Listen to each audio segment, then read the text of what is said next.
தெற்கு அந்தமானில் நிலவி வந்த காற்றழுத்த தாழ்வு பகுதி தீவிரமடைந்து வருவதால் தமிழகம், புதுச்சேரியில் மழைக்கு வாய்ப்புள்ளதாக வானிலை மைய இயக்குநர் ரமணன் தெரிவித்துள்ளார்.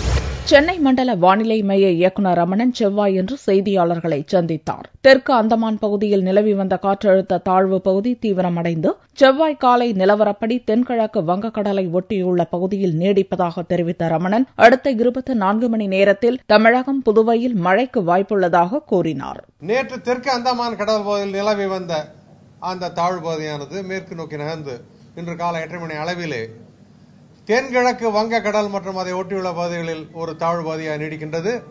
இது தீவிர தாழ்வு பகுதியாக மாறுவதற்கான வாய்ப்பும் உண்டு. கடந்த 24 மணி நேரத்திலே தமிழகத்தை பொறுத்தவரையிலே ஓரிரு இடங்களில் மழை பெய்துள்ளது.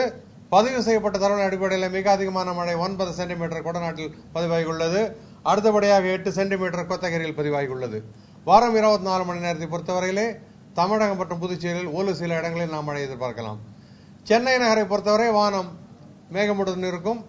நகரின் சில பகுதியில் மழை வருவதற்கான ஒரு வாய்ப்பு உண்டு. இந்நிலை தமிழகத்தை நெருங்கிச் செல்லும் போது கனமழைக்கு வாய்ப்புள்ளதாகவும் ரமணன் தெரிவித்துள்ளார்.